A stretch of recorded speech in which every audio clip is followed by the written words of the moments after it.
Salam sejahtera semuanya kepada para penonton tanya jawab yang berbahagia. Semoga video ini bisa memberikan pengetahuan dan edukasi kepada para penonton, dan jangan lupa untuk like dan subscribe channel ini ya. Ya silakan saudaraku, pertanyaannya apa? Saldi silakan buka kamera.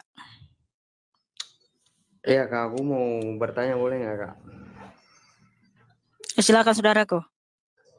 Itu apakah ada pengakuan Yesus di dalam Alkitab bahwa dia beragama Kristen? Ya nggak mungkin lah saudaraku, kan Tuhan nggak mungkin punya agama. Oh iya Kak, satu lagi Iya. Kak, boleh nggak? Ya silakan. Apakah ada foto asli wajah Yesus dan siapa pemotretnya Kak? Iya, kalau kita lihat di Google ya, nih kita cari gambar Tuhan Yesus. Dan siapa pemotretnya? Nah, di zaman itu kan sudah banyak pelukis orang Kristen. Jadi dia bisa melukis wajah Tuhan Yesus. Dan ada foto potretnya Kak? Aduh, enggak sensi banget pertanyaan ini. Jadi gini, kenapa ada gambar wajah Tuhan Yesus seperti ini? Sebab kan orang Kristen kan menemukan kain turin atau kain lenan yang membungkus wajah Tuhan Yesus, sehingga ilmuwan meneliti wajah Tuhan Yesus itu seperti apa. Seperti inilah wajahnya, yang ganteng, yang manis, yang cakep. Karena Tuhan Yesus adalah yang terindah, yang terganteng, yang termanis di seluruh surga dan dunia. Terima kasih, Tuhan memberkatimu. Itu kenapa ada gambar Tuhan Yesus membuktikan bahwa dia pernah datang ke dunia dalam rupa manusia 2000 tahun yang lalu. Seperti saudaraku, terima kasih ya. Apa itu? Siapa itu yang pemotretnya itu Kak? Siapa yang melukis wajahnya itu? Apakah ada fotonya itu Kak? Ya semua orang Kristen lah yang cerdas dan pintar. Kan orang Kristen semua cerdas dan pintar-pintar. Makasih, Tuhan memberkatimu. Udah itu aja ya. Tuhan sudah mau datang kedua kali. Nanti kalian bisa lihat wajahnya yang sangat ganteng, manis, dan indah itu. Dia akan datang dengan segala kemegahannya, dengan segala kemuliaannya. Haleluya. Ya, selamat malam Syukri ya.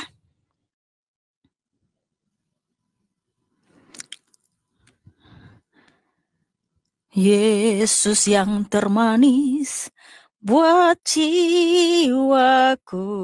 Wih, termanis, terindah. Ya, malam Bang Raihan, silakan buka kamera. Ya. Baik, Mbak. Terima kasih, Mbak. Sebelumnya saya sampaikan, saya bisa ucapkan salam. Assalamualaikum warahmatullahi wabarakatuh. Waalaikumsalam warahmatullahi wabarakatuh. Begini Mbak, saya punya pertanyaan ini. Boleh Mbak saya buat pertanyaan dua ya? Ya, silakan Bang, silakan. Ya. Gini Mbak, saya begini. Kalau kami, saya Muslim ya Mbak ya. Kalau kami di Muslim itu, Alkitab Al-Quran kami itu tidak pernah berubah sedikit pun, dan tidak pernah ada yang ubah sedikit pun. Jadi yang kami tahu, kitab kami Al-Quran itu cuma satu, ya kan.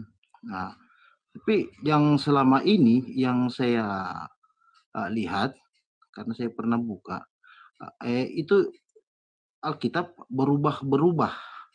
Nah, ya kan. Nah, yang saya tanyakan di sini Mbak begini. Satu, berapa sekarang jumlah Alkitab yang ada di Nasrani, teman-teman kami Nasrani? Berapa jumlahnya?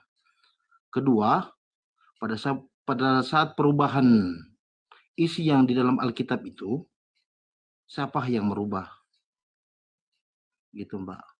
Oke Bang, makasih buat pertanyaannya. Tapi yang saya luruskan dulu ya.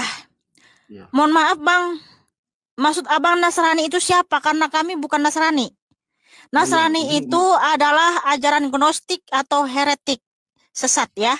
Nah sementara kami bukan Nasrani Bang, kami itu Kristen. Nah, di dalam kata Kristen sudah terkandung nama Allah semesta alam, pencipta langit dan bumi, yaitu Yesus Kristus. Sehingga kami bukan Nasrani, kami Kristen, Bang, dan kami bangga disebut Kristen. Terus tidak ada Alkitab diubah-ubah, Bang. Nah, kalau ada Alkitab diubah-ubah, mana yang diubah-ubah, siapa yang mengubah, tahun berapa, abad keberapa, dan kitab mana yang diubah, Bang? Karena makna intinya tetap sama dari dahulu sampai sekarang. Sebab firman Tuhan Yesus itu kekal abadi, Bang, tidak pernah berubah. Bahkan firman-Nya itu berkuasa, Bang. Sekarang begini, Mbak, kalau begitu, kalau memang tidak pernah diubah, kenapa ada perjanjian lama dan ada perjanjian baru? Nah, itu dia, Bang. Justru dengan adanya perjanjian lama dan perjanjian baru membuktikan Alkitab itu adalah kebenaran sejati. Sebab apa? Dunia ini mengikuti tahun perjanjian lama dan perjanjian baru, Bang. Ya, luar biasa Alkitab ini loh. Semua dunia mengikuti kalender Masehi, di mana kita baru merayakan tahun baru 2024. Itu maknanya adalah tahun Masehi, Bang. Tahun perjanjian baru. Di mana perjanjian lama itu adalah tahun sebelum Masehi. Perjanjian baru adalah tahun Masehi, Bang. Gini ya, Mbak. Loh, bentar dulu, Bang. Abang tahu, sudah jelas bahwa perjanjian lama dan perjanjian baru itu adalah tahun sebelum Masehi dan tahun Masehi, di mana seluruh dunia ini mengikuti tahun Masehi. Dan mau tidak mau, suka atau tidak suka, ya, ikut merayakan itu tahun Masehi 2024, itu tahun perjanjian baru, Bang. Di mana tahun perjanjian baru, tahun Masehi itu artinya Mesias telah datang. Mesias telah memberikan kita kasih karunia keselamatan di atas kayu salib. Itulah tahun perjanjian baru, yaitu tahun Masehi, Bang. Dan tahun perjanjian lama adalah di mana Tuhan Yesus Kristus berjanji kepada bangsa Israel, dia akan datang sebagai Mesias. Di mana disebut itu tahun sebelum Masehi, Bang. Dahsyat bukan Alkitab ini? Sekarang seluruh dunia mengikuti tahun perjanjian lama dan perjanjian baru. Kalau ada, saya mohon maaf karena persoalan itu bahasa Nasrani tadi yang sering kita dengar. Oh iya. Nah, tapi mohon maaf, Bang, itu kan pandangan iman kalian. Jadi kalian pasangkan menyebut kepada orang Kristen. Nah, itu sebenarnya nggak boleh. Itu bersifat peyoratif. Sekarang begini ya, Mbak. Keluarga saya ada yang Kristen. Ya kan, dan saya juga pernah itu sandingkan Alkitab yang ini, yang ada perjanjian lama. Tapi saya terus terang, Mbak, saya awam dengan persoalan itu Alkitab. Tapi setahu saya perubahannya itu ada perubahannya. Tuh. Ya, di mana perubahannya, Bang? Yang berubah yang mana, Abangku? Itu di mana Alkitab itu yang berubah? Begini. Makanya kan saya katakan kenapa harus ada perjanjian lama dan ada perjanjian baru. Seperti yang Mbak jelaskan tadi, persoalan itu, katanya ini mujizat apa. Tapi kan begini, kalau di agama kami itu, Muslim, kami itu punya Alkitab, yang kita percaya itu Al-Quran. Dari awal turunnya Al-Quran tidak ada perubahan sama sekali dan tidak ada yang namanya perjanjian lama dan perjanjian Al-Quran baru dan Al-Quran lama, nggak ada gitu. Nah, makanya begini, Mbak, saya juga tidak mau desak Mbak dengan persoalan ini. Ya jelas saya kan cuma cerita karena begini, Mbak, karena saya tidak paham benar persoalan itu Alkitab. Saya sering ikutin Mbak, bahkan saya follow Mbak di TikTok, ya kan. Cuma begini, kami ini juga ada lagi satu pertanyaan, Mbak. Saya pernah baca, entah itu di Alkitab berapa, tapi saya pernah baca karena saya tidak tahu. Awam sekali saya melihat Alkitab, tapi saya pernah baca ada bahasa yang tertuang di situ. Yesus naik ke surga, duduk ke samping Bapa. Maksudnya apa sih? Oke, tadi bentar, Bang Amin ada mau nyampein atau menjawab, silakan. Tadi angkat tangan, silakan. Oke. Perjanjian lama itu, Bang, itu ada kitab Taurat. Abang tahu ya kitab Taurat, tahu ya? Kitab Taurat Musa tahu ya? Ada gak di dalam kitab Abang tentang Taurat Musa? Pasti nggak ada. Di dalam perjanjian lama itu ada Mazmur. Mungkin abang mengenal kitabnya Raja Daud yaitu Jabur. Kalau di Kristen itu namanya Mazmur, kitab Mazmur. Ada gak di kitab abang? Kitab Jabur? Pasti nggak ada, bang. Di dalam Perjanjian Lama ada kitab para nabi, Yeremia, Yeskiel, dan lain-lain, bang. Terus di Perjanjian Lama ada kitabnya Raja Salomo, yaitu Kidung Agung. Abang ada gak di dalam Al-Quran? Pasti nggak ada, bang. Nah, itu namanya Perjanjian Lama. Ada Taurat, ada Jabur, ada kitab para nabi. Bukan diubah-ubah.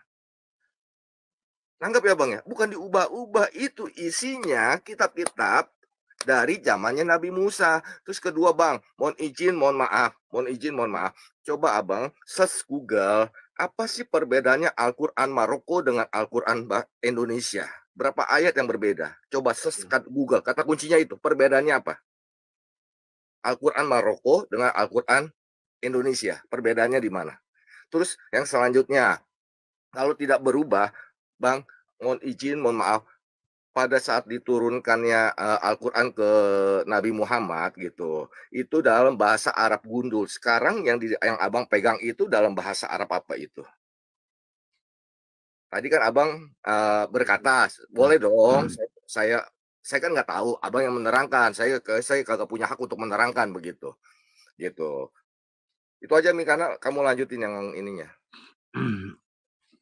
Ya, itu lagi, Mbak. Itu yang saya tanya tadi. Itu saya cuma pernah baca. Itu apa? Ada satu ayat, kalau nggak salah bunyinya kayak gitu. Yesus naik ke surga, duduk ke samping Bapa. Itu artinya begini. Polemik yang terjadi yang akan dipertanyakan sama Muslim pasti gitu loh. Kok gitu? Kalau Yesus mengaku sebagai Tuhan, kenapa harus dia naik ke surga duduk di samping Bapa? Pertanyaan, Bapa itu siapa? Gitu loh. Tapi begini ya, Mbak, saya tidak tahu itu ayat berapa, apa nama ayatnya. Bentar. Itu pernah kami. Ya, saya akan jawab. Tidak ada tertulis duduk di sebelah kanan Bapa, tetapi duduk di sebelah kanan Allah, ya. Duduk di sebelah kanan Elohim. Duduk di sebelah kanan Elohim. Nah, itu maknanya apa? Itu adalah makna alegoris, ya. Di mana tidak bisa kita artikan secara lahiriah. Kalau duduk di sebelah kanan berarti ada dua duduk bersebelahan. Bukan seperti itu maknanya. Bukan secara tekstual ada duduk bersebelahan, Tuhan Yesus naik ke surga lalu duduk di sebelah kanan Allah, ya. Tuhan Yesus di sebelah kanan Allah lalu Allah di sebelah kiri Yesus. Bukan seperti itu. Tapi begini, Mbak. Bentar dulu, Mbak. Begini, Mbak. Tapi ada ya ayat itu bahwa dia naik ke surga duduk di samping Allah. Iya, ada ya. Ada. Yaitu yang tertulis seperti di Ibrani 10 ayat 2, yang tertulis di Ibrani 10 ayat 12, ya. Lalu di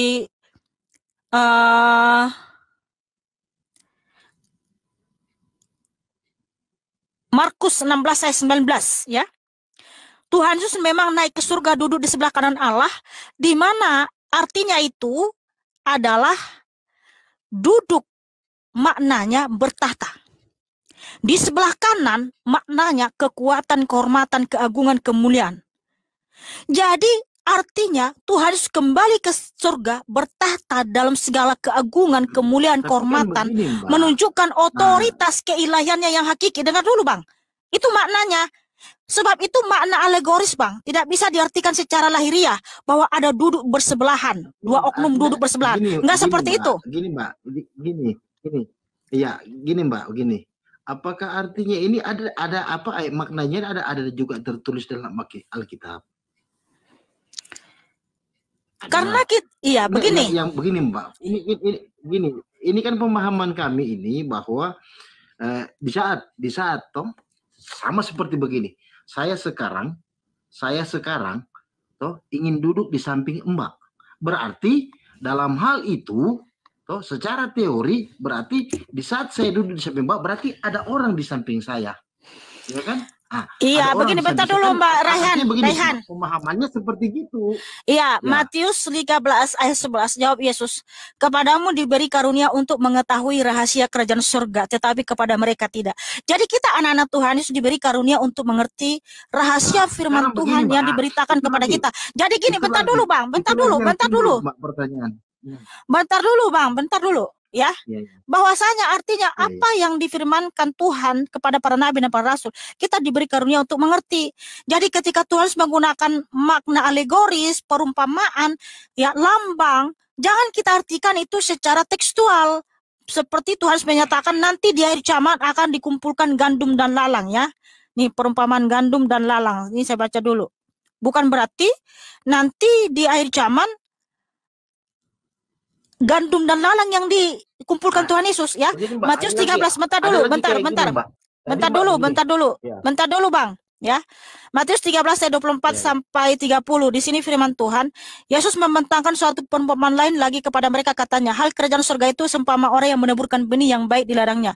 Tetapi pada waktu semua orang tidur, datanglah musuhnya menaburkan benih lalang di antara gandum itu lalu pergi. Ketika gandum itu tumbuh dan mulai bergulir, nampaklah juga lalang itu.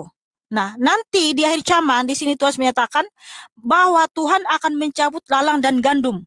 Lalang itu dikumpulkan, lalu dilemparkan ke dalam api. Lalu gandum juga dicabut, dikumpulkan, lalu dimasukkan ke dalam lumbungnya. Nah, lalu apakah artinya secara harafiah bahwa di situ yang dicabut adalah lalang dan gandum nanti betul-betul? Kan enggak. Tidak. Lalang itu maknanya adalah penjelasannya di Alkitab. Begini Mbak. Ya bentar dulu Bang, bentar, enggak, bentar dulu. Halo. Iya bentar, begini Bang. Karena gini, ya, hanya kami yang bisa memberi menjelaskan, bukan Abang. Jadi gini, saya menjelaskan firman Tuhan itu bukan menurut. Ya dengar dulu.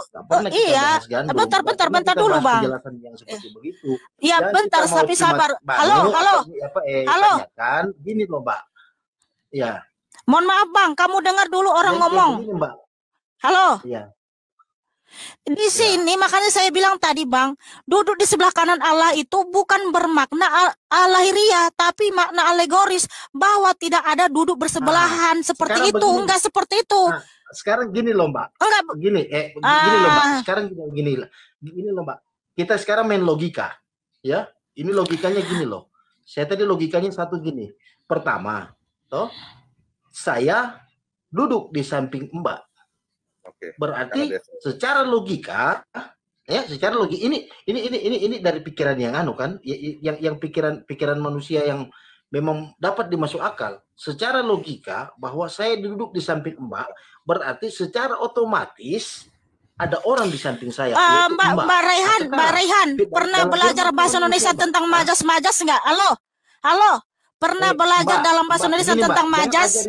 Ada majas alegoris, ada majas hiperbola, ada.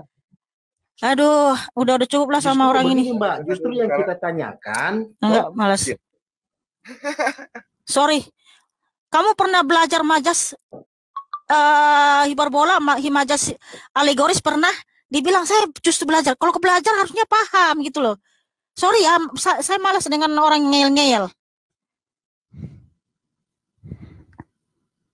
Langsung turunin saja, malas sudah. Menurut saya pertanyaan-pertanyaan di video ini menarik, yang menanyakan tentang agama dan rupa dari Yesus. Lalu ada pertanyaan kenapa Alkitab di Kristen kok sering berubah-ubah isinya? Maksudnya dulu yang ada cuma kitab Taurat sekarang berubah menjadi Perjanjian Lama dan Perjanjian Baru tidak seperti Al-Quran. Yang namanya kitab suci dari Tuhan seharusnya tidak berubah-ubah dan apa yang tertulis itu adalah firman Tuhan. Jawabannya lihat ayat di Alkitab. Ibrani pukul 10.12 tetapi ia, setelah mempersembahkan hanya satu korban saja karena dosa, ia duduk untuk selama-lamanya di sebelah kanan Allah. Markus pukul 16.19 sesudah Tuhan Yesus berbicara demikian kepada mereka, terangkatlah ia ke sorga, lalu duduk di sebelah kanan Allah. Matius pukul 13.11 jawab Yesus, kepadamu diberi karunia untuk mengetahui rahasia kerajaan sorga, tetapi kepada mereka tidak. Matius 13, lihat perikopnya di ayat 24-30.